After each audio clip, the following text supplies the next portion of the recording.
imediatamente após ensinar sobre o uso sábio de recursos materiais, na parábola do administrador infiel, Jesus voltou-se para uma das narrativas mais vívidas e solenes sobre as consequências eternas de como vivemos nesta vida. A parábola do rico e Lázaro, registrada exclusivamente em Lucas 16, versículos de 19 a 31, oferece uma janela rara nas realidades da vida após a morte e confronta diretamente aqueles que amam dinheiro mais do que Deus ou o próximo. É única entre as parábolas de Jesus por dar nome a um de seus personagens, sugerindo possível base em pessoa ou história real conhecida pelos ouvintes. O contexto é crucial. Lucas nos informa que os fariseus, que eram avarentos, ouviam todas essas coisas e zombavam dele.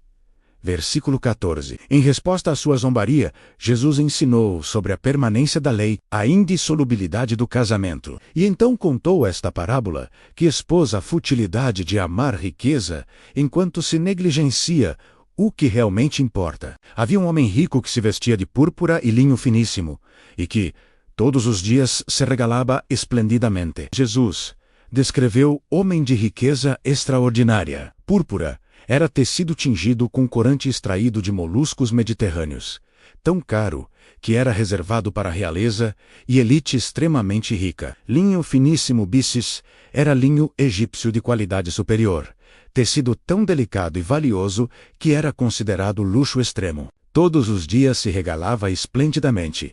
Sua vida era banquete contínuo, não ocasional. Ele vivia em luxo constante e extravagante. Não havia sugestão de que ele ganhou riqueza desonestamente, ou que era pessoa cruel ou imoral de maneiras óbvias. Sua falha não era maldade ativa, mas indiferença passiva. Havia também certo mendigo, chamado Lázaro, coberto de chagas, que jazia à porta daquele. O contraste não poderia ser mais extremo. Enquanto o rico vivia em palácio vestido de púrpura, Lázaro existia à sua porta em miséria absoluta. O nome Lázaro é forma grega de Eleazar, que significa Deus ajuda ou Deus é meu auxílio. Que Jesus deu nome ao mendigo, mas não ao rico, é significativo. Lázaro era conhecido por nome a Deus. O rico, apesar de toda a sua proeminência terrena, permaneceu anônimo eternamente. Coberto de chagas, indica não apenas pobreza, mas doença menos feridas abertas, ulcerações, possivelmente lepra ou condição similar. Ele não estava apenas faminto, mas fisicamente debilitado. Jazia balou, em grego. Sugere que ele foi lançado ou depositado lá, tão fraco que não podia caminhar, mas era carregado diariamente por outros e deixado no portão do homem rico, desejando alimentar-se das migalhas que caíam da mesa do rico, e até os cães vinham lamber-lhe as chagas. Lázaro não pedia banquete, ou até refeição completa. Ele ansiava por migalhas, pedaços de pão que ricos usavam para limpar mãos, e depois jogavam ao chão. Mesmo isto lhe era negado. A menção de cães agrava a patética de sua condição. Cães no Oriente Médio Antigo não eram animais de estimação, mas carniceiros semi-selvagens que vagavam pelas ruas. Que cães vinham lamber suas chagas indicava que Lázaro estava tão indefeso que não podia nem afastá-los. Mas há também ironia. Os cães mostraram mais compaixão, embora involuntária, do que o homem rico, cuja porta Lázaro jazia diariamente. A proximidade física é crucial. Lázaro estava à porta do rico. O rico o via diariamente, passava por ele ao entrar e sair. Não havia ignorância da necessidade. Havia conhecimento pleno, acompanhado de indiferença total. Aconteceu morrer o mendigo e ser levado pelos anjos para o seio de Abraão. Morte veio para Lázaro e com ela reversão dramática de fortuna. Não há menção de funeral ou sepultamento, provavelmente seu corpo foi descartado em vala comum. Mas espiritualmente ele recebeu escolta angelical ao seio de Abraão. Seio de Abraão era expressão judaica para lugar de honra e conforto no paraíso. Vem da imagem do banquete messiânico onde convidados reclinavam em divãs e a posição de honra era recliner-sei, no peito do anfitrião. Abraão, pai da fé, era anfitrião, e Lázaro ocupava posição de intimidade e honra ao seu lado. Morreu também o rico, e foi sepultado. A morte do rico é descrita sem ornamento. Provavelmente teve funeral elaborado, túmulo impressionante, luto público. Mas estas coisas, terrenas, não importaram. O que importou foi seu destino eterno. No inferno, estando em tormentos, levantou os olhos e viu ao longe a Abraão e Lázaro no seu seio. O rico encontrou-se em inferno reis em grego, não o destino final de condenação eterna gina, mas estado intermediário de tormento consciente, aguardando o julgamento final. Esta distinção é importante teologicamente, mas não diminui o sofrimento descrito. Estando em tormentos, o tormento era real, consciente e extremo. Levantou os olhos e viu.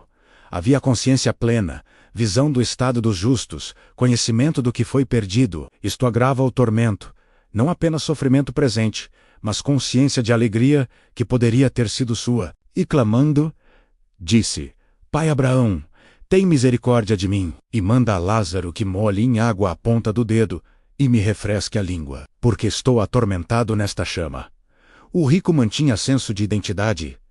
Memória. Ele reconheceu Abraão e Lázaro, capacidade de comunicação e consciência aguda de sofrimento. Sua súplica revelou vários aspectos de seu estado mental. Primeiro, ele apelou a Abraão como pai, reivindicando descendência abraâmica como base para a misericórdia. Segundo, ele pediu quantidade minúscula de alívio, menos apenas ponta de dedo molhada na água, para refrescar língua. Terceiro, ele ainda tratava Lázaro como servo a quem comandos poderiam ser dados. Manda a Lázaro. Mesmo no tormento, ele não se dirigiu diretamente a Lázaro ou reconheceu falha em negligenciá-lo na vida. Porque estou atormentado nesta chama. O tormento é descrito em termos físicos, sede ardente. Chama. Embora seja experiência espiritual, a linguagem comunica a realidade de sofrimento consciente, de maneira que humanos encarnados podem compreender. A resposta de Abraão foi gentil, mas filho, lembra-te de que recebeste os teus bens em tua vida, e Lázaro, igualmente, os males. Agora, porém, aqui, ele está consolado. Tu, em tormentos. Abraão reconheceu o relacionamento, filho, mas explicou a justiça da situação. Lembra-te, a memória persiste além da morte, incluindo consciência de escolhas feitas e oportunidades perdidas. O rico podia lembrar sua vida de luxo, sua indiferença a Lázaro, suas prioridades distorcidas. A declaração não sugere que todos os ricos são condenados e todos os pobres são salvos. O ponto é que o rico recebeu todas as bênçãos que considerou importantes durante vida terrena. Lázaro recebeu apenas sofrimento. Agora os papéis estavam invertidos, reversão de fortuna completa e eterna. E além de tudo, está posto um grande abismo entre nós e vós, de sorte que os que querem passar daqui para vós outros, não podem, nem os de lá passar para nós. Esta é a declaração mais solene da parábola. O estado após a morte é fixo e final. Não há trânsito entre paraíso e tormento. Não há segunda chance. Não há purgatório onde pecados são purgados. As decisões da vida terrena têm consequências eternas e irreversíveis. O grande abismo não é apenas distância geográfica, mas separação ontológica. É impossibilidade estabelecida por decreto divino. Aqueles que rejeitaram Deus na vida não podem ser salvos após morte. Não importa quão intenso seu arrependimento tardio. Percebendo que alívio pessoal era impossível, o rico fez segunda súplica.